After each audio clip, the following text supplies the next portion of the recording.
Genuíno, bom dia, como está você? Bom dia, Mauro. Tudo bem? Estou mais alegre com a classificação da seleção brasileira, que caminha para um grande confronto. Tudo indica com a Argentina na semifinal. Pois é, vai ser uma loucura isso, vai ser realmente uma loucura.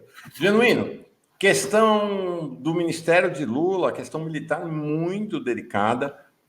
Está praticamente certo nos bastidores a nomeação do ex-deputado, ex-presidente do TCU, José Múcio Monteiro, para o cargo de ministro da Defesa. Ontem começaram as primeiras revelações sobre a trajetória de José Múcio, inclusive uma delas muito constrangedora. Ele deixou a presidência do TCU em dezembro de 2020, em janeiro de 2021 já abriu uma agência de lobby em Brasília e representa interesses, inclusive, de uma empresa que ele julgou um processo lá no TCU. Então, ontem já começou a artilharia, vamos dizer, sobre o nome dele, mas aparentemente o nome está dado como consolidado para o Ministério. Há uma onda de críticas e preocupação com a nomeação deles. Eu registrei aqui, tem gente mesmo dentro da base do PT que está defendendo, mas há uma preocupação muito grande. Um dos maiores especialistas na área militar, assim como você, que é o professor Manuel Domingos Neto, escreveu um artigo muito preocupante, em que ele diz assim: militares aprendem a obedecer. Se não recebem ordens, desnorteiam-se. Em surto, como no caso brasileiro, outorgam-se um poder moderador, e ele diz logo no começo do artigo: a chefia de Estado, não comandando os militares, será por eles comandada. E ele faz, então, uma crítica bem severa à indicação do Zé Múcio por conta disso, que ele considera ser uma nomeação dos militares para o Ministério da Defesa. Queria te ouvir sobre essa questão do ministro da Defesa, uma questão estratégica, depois a gente fala sobre o restante do Ministério do Lula. Bem, Mauro, eu, em primeiro lugar, quero expressar a minha concordância com o artigo do Manuel Domingos, um professor que tem experiência nas escolas militares, eu o conheço há muito tempo, e nós temos feito algumas reflexões conjuntas. Inclusive, ele organizou um livro contra aquele projeto 2035 dos militares, que ele chama de aventura militarista. Por que essa questão é importante? Em primeiro lugar, Mauro, nós tivemos essa última fase do Brasil, a partir da candidatura do Inominável, e principalmente a partir do golpe da eleição, os militares militarizaram o Estado, militarizaram o governo e assumiram o protagonismo de comandar os assuntos estratégicos do país e do governo. Portanto, houve uma militarização do Estado e da política. Eu entendo que uma das tarefas da reconstrução e da transformação do Brasil é estabelecer o princípio da soberania popular que elege o presidente sob o aparelho militar. Acabar com essa tutela das Forças Armadas como tendo o domínio do patriotismo, tendo a prerrogativa única e se colocando de maneira tutelar e autônoma em relação aos demais poderes. Para isso, o presidente da República tem que ser claro no comando supremo, que é, pela Constituição, que é outorgado pelo povo. Segundo, o ministro da Defesa tem que ser um dirigente político, que você não vai negociar com os militares o ministro da Defesa. O ministro da Defesa é o indicado pelo presidente da República, ele é o poder civil comandando os militares. Você não vai negociar com os militares. Particularmente depois do que aconteceu nesses últimos 6 anos. Essa negociação para indicar o ministro da Defesa ou o ministro da Defesa fazer o entrosamento é uma expressão da tutela e da militarização. Eu não vou fazer nenhum juízo de valor sobre a pessoa do Zé Múcio que eu conheço. Eu estou colocando sobre o processo que o indicou. Por outro lado, a existência de que os militares vão ficar nos cargos e o Lula, o ministro da Defesa, escolhe os comandantes, na medida em que eles ameaçaram sair antes, isso é uma espécie de tutela política, é uma espécie de politização do alto comando. Explica para nós, Genuíno, o porquê que essa informação de que os comandantes do Exército, Marinha e Aeronáutica vão entregar os cargos antes da posse do Lula, por que isso é uma insubordinação? Primeiro, porque eles são indicados pelo presidente da República. Segundo, se eles entregam os cargos antes da posse do Lula, eles estão não reconhecendo a posse simbolicamente, e aí os comandantes só vão assumir depois da posse do Lula. Isso é uma insubordinação. É mais ou menos marcar a posição em relação a não reconhecer politicamente a eleição do Lula, porque eles querem criar um vazio para os comandantes serem indicados depois. Aí se negocia o seguinte: eles ficam, mas os comandantes serão negociados a partir do princípio da hierarquia do mais velho. Isso é uma tutela. Ou seja, deu certo. Se for isso, deu certo a ameaça eles trocaram e deu certo. Como deu certo a ameaça de golpe em 2021. Como deu certo a ameaça do golpe em 2022. Como deu certo questionar as urnas eletrônicas. Como deu certo criticar o Supremo Tribunal Federal. Como deu certo atacar a candidatura do Lula, inclusive depois de eleito. Oficiais generais que expressaram essas opiniões feriram a Constituição. E comandante militar que fere a Constituição não pode ser indicado para compor o alto comando das Forças Armadas num governo de transformação, de reconstrução do país. Essa é uma questão simples. Eu não estou aqui querendo julgar esse ou aquele comandante. Estou dizendo o seguinte: para indicar os comandantes, você tem critérios. Não é critério de ser favorável ao PT ou não. O critério é o seguinte: respeitou a Constituição, pregou a aventura, elogiou o negacionismo, elogiou a discurso das urnas eletrônicas, não pode comandar as Forças Armadas. Eles não só ocuparam o cargo no governo Bolsonaro, aí tudo bem.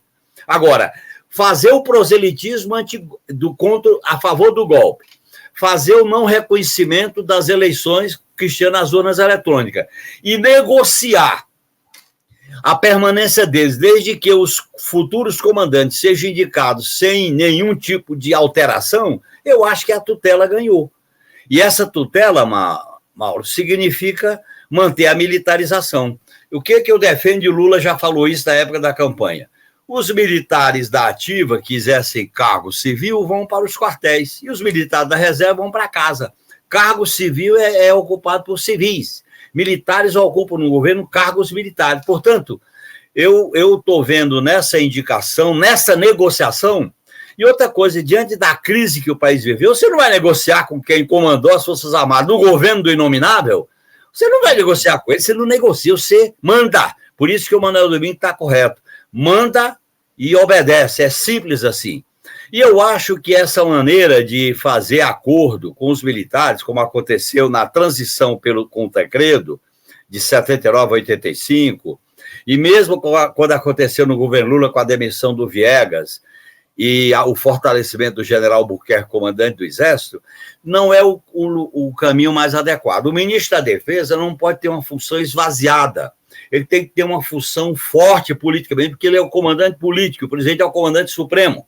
Então, eu acho que nós estamos desperdiçando uma oportunidade para estabelecer o princípio de que o aparelho militar do Estado é comandado pelo poder civil, que emana da soberania popular.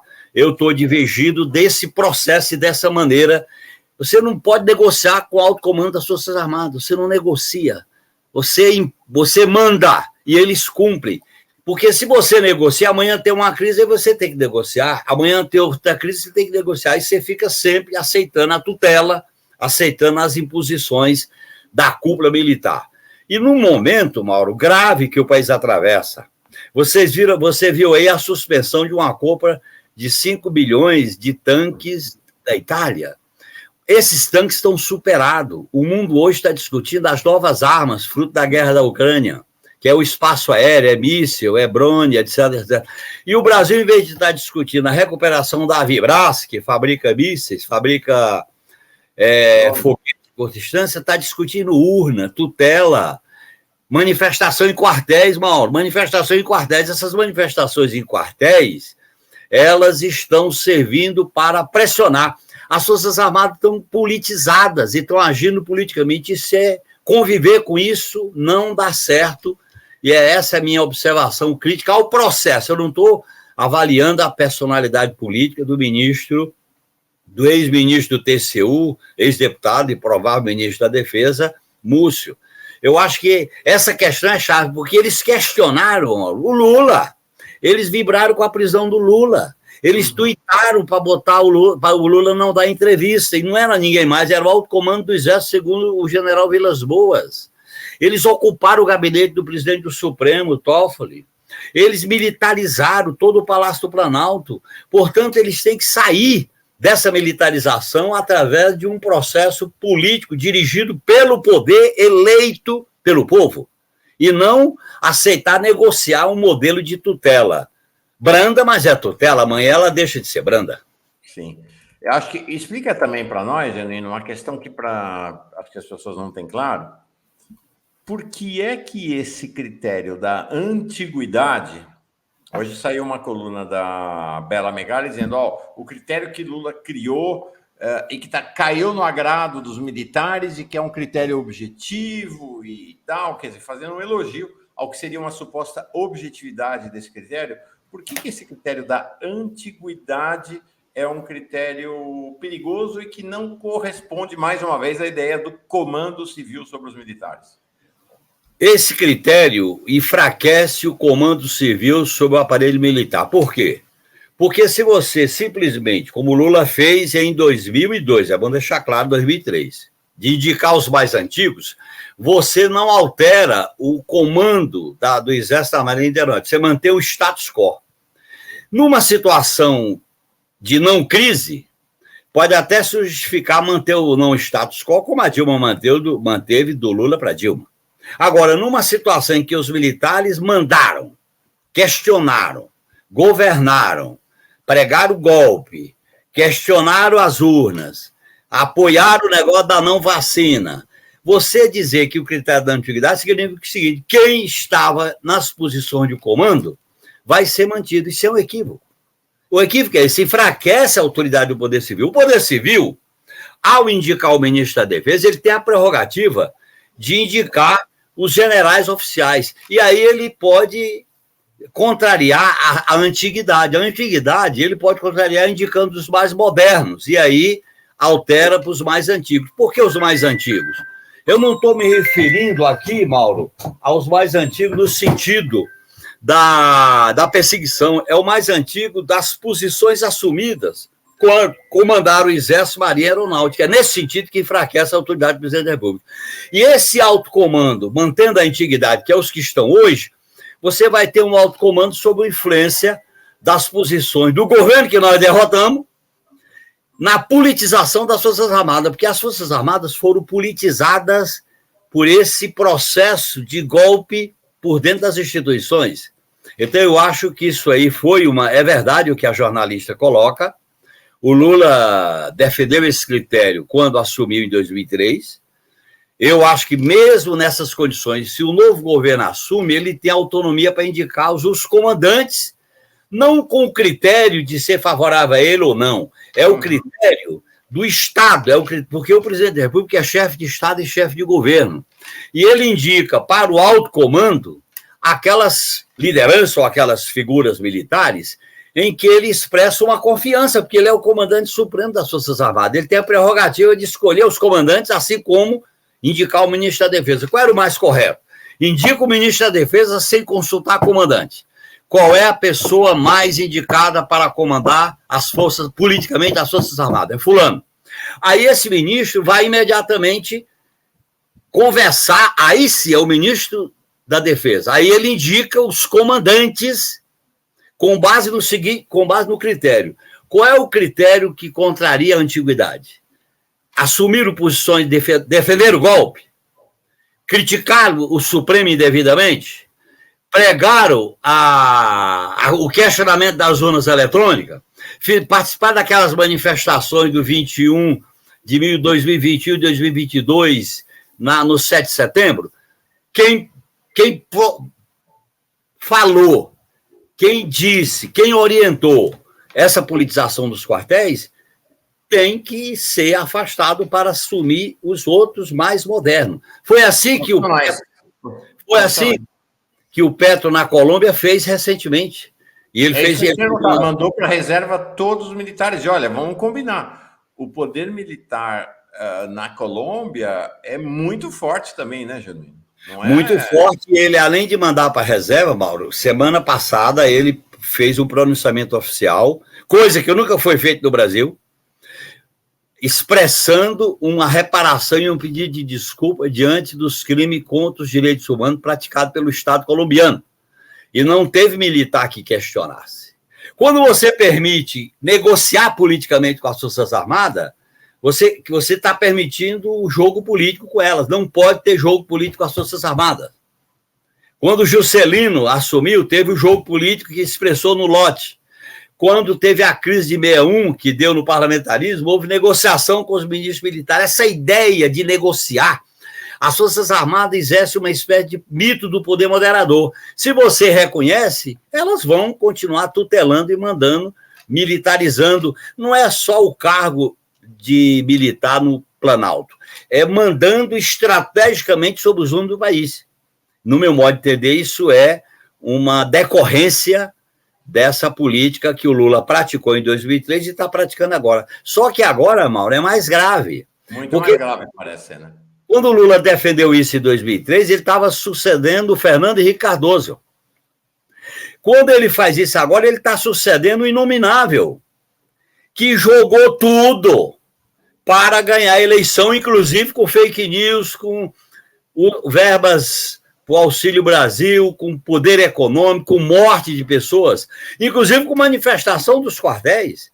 Teve manifestação, por exemplo, de oficiais, prioritariamente da aeronáutica, defendendo a não posse do Lula. Então, nós não estamos numa situação de céu de brigadeiro. Nós estamos numa situação que o poder civil, que nasceu das urnas, numa eleição fantástica e monumental, tem que dizer, agora quem manda é quem foi eleito, e vai ser assim. Pronto, agora, eu acho que não foi o melhor procedimento nesse... Essa ideia de apaziguar, que é o que está presente, essa ideia de apaziguar, ela pode significar uma faca de dois gumes. Você vai apaziguar botando debaixo do tapete um passado que não quer passar, ele volta depois. Ele fica recalcado e volta depois. Então, eu tenho essa opinião. Para mim, eu tenho uma divergência explícita que eu manifesto. E, enfim, mas o presidente foi eleito, ele tem o poder supremo. Eu apoio Lula, você sabe que a minha posição é o seguinte, eu defendo o Lula, apoio Lula, mas faço cobrança, faço exigência, faço reivindicações. Sim, é uma questão que você traz realmente interessante, que é assim, sob a capa do discurso do diálogo e da pacificação e do apaziguamento, o que a gente tem, na verdade, é uma submissão do poder civil no país à pressão, à chantagem militar. Então, parece que a gente só faz recuar, né? Só faz recuar. Eles fazem o que querem e você, não, tem que apaziguar, tem que apaziguar. E eles, esta linguagem do recuo permanente diante da pressão dos militares me parece que, sob a lógica militar, significa o seguinte, bom, eles são fracos, vamos continuar avançando, né? A República Militarizada, segundo o artigo do Roberto Amaral, e eu estou citando vários estudiosos desse assunto, é mais ou menos o que aconteceu na crise de 45, pós-Segunda Guerra Mundial, que dá no Dutra. Na crise que cassou o registro do Partido Comunista e os deputados. Na crise do Juscelino. Na crise do suicídio do Vargas. Na crise do golpe de 64. Há uma história da tutela militar expressa na relação com o poder civil. Inclusive, Mauro, quando foi criado o Ministério da Defesa, os militares queriam que o ministro da Defesa fosse automaticamente o vice-presidente da República, porque eles estariam alcançando o topo. O topo, quer dizer, é o único ministério que está no topo do poder do Estado e do governo. Então, essa é uma luta permanente. E eu acho que as forças esquerdas, as forças progressistas, nunca enfrentaram devidamente e corretamente essa questão. Nós não enfrentamos na transição, enfrentamos mal na Constituinte, quando se aprovou o artigo 142 da Lei da Ordem. Nas crises do governo Lula, não enfrentamos bem. E quando surgiu a Comissão da Verdade, o que os militares falaram? A Comissão da Verdade é inaceitável. E para demonstrar essa insatisfação, eles se articularam na preparação do golpe e da candidatura do Inominável. Esse é o histórico. Eu não estou inventando. E o que acontece? Nós disputamos a eleição para reconstruir um país. E essa reconstrução é no teto, é na questão do salário mínimo, é na questão da Amazônia, é na questão da Polícia Federal, é na questão da PGR, é na questão de não ter orçamento secreto, várias áreas. A área militar, ela tem que ser tratada com mudança e reconstrução, porque houve um desvirtuamento constitucional no uso das Forças Armadas durante esse período de 6 anos. Houve. Eles se politizaram, eles influíram, eles assumiram, eles usaram o inominável para chegar novamente ao poder através do voto e não querem sair do poder. E, inclusive, todas essas ameaças que aconteceram, vai ter golpe, vai ter golpe, vai ter golpe, era exatamente para criar um recuo permanente. Eles levantam a possibilidade de violência e espalham a arma para poder conter. Olha, pode acontecer o pior, se comportem, se domestiquem. E nós nunca vamos para o enfrentamento democrático. Eu não estou defendendo porra louquice, eu estou defendendo o enfrentamento democrático. Sim. Que é a supremacia do poder civil sobre o aparelho militar. Se eles fizeram isso para indicar o ministro da Defesa, e amanhã, quando a gente for discutir, por exemplo, a doutrina militar, quando a gente for discutir, por exemplo, a desmilitarização da segurança pública, quando a gente for discutir a criação do Ministério da Segurança Pública, quando a gente for discutir a integração sul-americana, que é o elemento central de uma estratégia política, de geopolítica, aí você vai ter o poder, porque quem concorda pode discordar. Se você legitima a concordância, você está legitimando a discordância. Então, militar é a velha frase, a política comanda a ponta do fuzil. Isso vale para a esquerda ou para a direita. Mesmo que, e eu não concordo com essa história, militar do nosso lado, não existe isso. Aliás, militar, juiz e procurador do nosso lado é um equívoco. São carreiras do Estado que cumprem funções constitucionais e obedecem o poder civil quem foi eleito pelo povo. E eu acho que o sentido da profissionalização, o sentido da despolitização, o sentido da desmilitarização é esse. E, no meu modo de entender, nós temos todas as condições para avançar nesse terreno. E nós estamos aceitando um apaziguamento que, na verdade, é manter o que está aí, é manter o que está dado. Como é que nós vamos exercer o Comando Supremo das Forças Armadas se o comandante do Exército, da Marinha e da Aeronáutica é nomeado pelo princípio da antiguidade e ele expressou concordância com o bolsonarismo, questionou as urnas e pregou golpe? Essas ideias estão lá, Mauro. Elas vão aparecer. Eu acho que é um caminho que eu discordo. Eu sei que existe. Aliás, eu discordei desse caminho lá em 2003, que eu achava que o alto comando tinha que passar por um processo de modernização. Aliás, os 3 comandantes foram brilhantes. O general Enzo, o Saito, o Moura Neto foram comandantes brilhantes. Agora, teve várias crises dentro das Forças Armadas que eles até apaziguaram. Mas esse caso agora não é de apaziguamento, é de passar a mão na cabeça diante do que ocorreu. Apaziguamento é você tomar medidas que não é revanchismo, não é vingança, mas é memória. Isso não pode acontecer, isso tem limite. Agora, apaziguamento para passar a mão na cabeça ou ver um tipo de anistia, eu acho que é um equívoco. O Paulo Antônio Henrique diz: enquanto não forem colocados 2 ou 3 generais golpistas na cadeia, não teremos resgatado o país. Tem uma questão, Gênesis, você tocou nela, que está colocada aí também, porque nós sabemos qual é o preço que os militares cobram para a sua mobilização. Tem vários preços. A gente viu a corrupção militar durante a ditadura, estamos tendo já algumas primeiras notícias disso agora, acho que isso é algo que será revelado no futuro. Tem a questão do mando, mas tem também, e essa me parece ter sido uma questão crucial para a mobilização militar a partir do golpe, que é os 8 mil militares que foram para dentro do Poder Civil ganhar uma grana boa. Acumular proventos, acumular receitas. Inclusive, uma mudança promovida pelo Bolsonaro que permite aos militares acumular. Eles continuam recebendo os seus proventos como militares e acumulam com os proventos nos cargos civis, chegando a esse ponto, né? Alguns generais que conseguiram remunerações de até R$300 mil em um único mês. Pois bem, e agora? Se tem essa postura de conciliação, vai manter os 8 mil militares no governo civil? E olhe bem, o grave, Mauro, é que isso não tem nada a ver com política de defesa nacional. O que é política de defesa nacional? É o bem-estar da nação e do povo brasileiro. Um país que morreu 680 mil pessoas por Covid, com negacionismo, com falta de cuidado, com falta de orientação, e os militares respaldaram isso, isso tem que ser discutido. Como é que nós vamos manter esses cargos que aconteceu aquela farra no Ministério da Saúde e decretado de 100 anos? Como é que nós vamos aceitar isso com o que aconteceu em Manaus e a estrutura militar não foi mobilizada devidamente para transportar oxigênio? Como é que nós vamos enfrentar isso? E você sabe desse fato. Por que a CPI não ouviu o então ministro da Casa Civil, general Braga Neto, que foi vice do inominável? É o medo.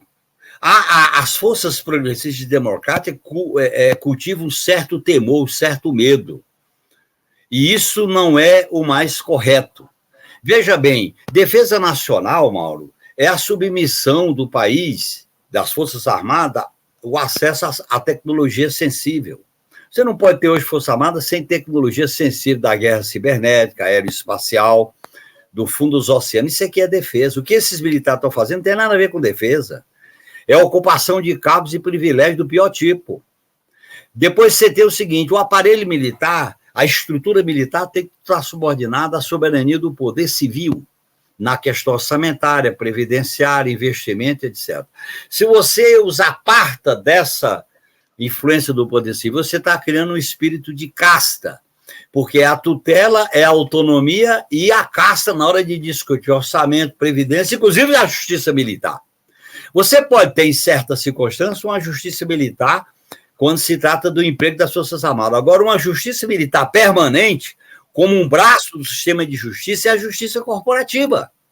E essa força, Mauro, é bom deixar claro, essa força que os militares alcançaram a partir do golpe de 2016 se materializou em candidaturas, inúmeras candidaturas de PM, de oficiais, de Ministério Público. Então, as carreiras de Estado se transformaram em carreiras políticas para se diferenciar do serviço, porque essas carreiras têm a prerrogativa do bem, têm a prerrogativa do que é correto para o país.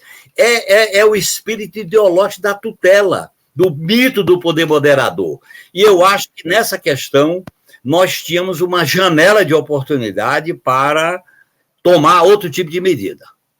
E a partir daí você discutiria com o país a valorização das Forças Armadas, o que é política de defesa, o que é organização militar, como influenciar numa política de defesa no mundo de hoje. Aí você faz uma discussão grande sobre defesa nacional.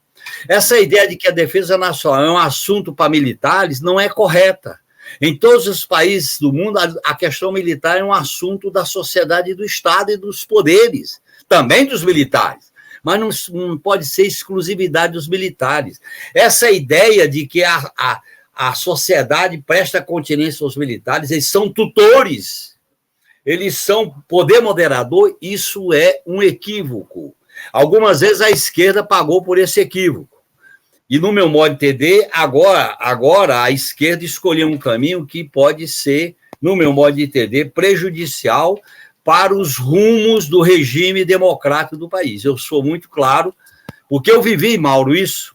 Aliás, eu estou fazendo com essa minha avaliação uma autocrítica, porque eu fui deputado que dialogava com os militares, eu fui assessor do ministro da Defesa Nelson Celso Amorim, e eu acho que nós devíamos ter tido uma posição mais ativa, mais contundente, inclusive na Comissão da Verdade. Eu acho que quando o relatório da Comissão da Verdade saiu, nós tínhamos que ter feito o que o Gustavo Petro fez na Colômbia. Petro. Perante a nação, o chefe de Estado e chefe de governo expressa uma desculpa diante dos crimes praticados contra os direitos humanos. Na presença dos chefes militares, eles prestam continência. É assim. Mesmo quando você tem um governo civil de esquerda e os militares são progressistas, eles não podem interferir no poder civil, Mauro. Uhum. Porque quando a arma interfere nas instituições civis, você abre a janela para uma ditadura, ou com feição ou de direita ou com feição progressista, entre aspas. E essa ilusão produziu, por exemplo, a ilusão que nós tínhamos no tenentismo, no Luiz Carlos Prestes, depois na resistência armada no Lamarca. São ilusões que a esquerda parece que é um patrono para o esquema militar do Assis Brasil em 62, 63, lembra? O governo Jango garantia um esquema militar do governo Jango que vai impedir qualquer golpe do general Assis Brasil. Deu no que deu, né? Essa ilusão em general nacionalista, em general progressista e em general legalista, isso é um equívoco em si. Você tem que construir saídas democráticas. E as Forças Armadas têm um papel supremo na defesa nacional, comandada pelo poder civil, que é eleito pelo voto. Essa é que é a questão central. Por exemplo, a transição do Tancredo foi negociada com o general Leônidas, que foi o grande articulador da transição pelo lado dos militares. Você cobria essa matéria e sabe disso. Qual foi o acordo? Os militares não serão punidos, mas não serão promovidos. Esse foi o acordo. E produziu a lei da anistia e depois produziu o artigo 142 da Constituição de 88. Eu digo para vocês, esse acordo se viabilizou historicamente, por que surgiu essa onda de militarização do país, de volta dos militares, de defesa e de intervenção federal e militar? Por que voltou? Porque nós não enfrentamos essa questão. Por que na Argentina isso é impensável? Que a Argentina enfrentou, no Chile enfrentou, no Uruguai enfrentou. Perfeito. Então, no meu modo de entender, nós estamos diante de uma encruzilhada que não foi bem resolvida pelo novo presidente da República. Respeito ele, apoio ele, mas eu tenho a liberdade e a autonomia para fazer esse tipo de observação com esses meus amigos que eu estudo a questão militar, como o Manuel Domingos. Perfeito. Vamos acompanhar a evolução da questão militar, o que o Genuíno nos traz e outros estudiosos é de que ela continua no centro do drama político nacional. Genuíno, muito obrigado, viu? É sempre bom te ouvir. Eu agradeço e estou sempre à disposição, Mauro. Legal. Semana que vem tem mais Genuíno aqui com a gente. Abraço. Tá bom, sempre às 8? Ou é mais tarde? Tá bom, ó. Eu boto na minha agenda, viu? Ó, bota toda terça-feira, 8 horas da manhã, José Genuíno aqui com a gente. Perfeito, Mauro. Um grande abraço. Abração.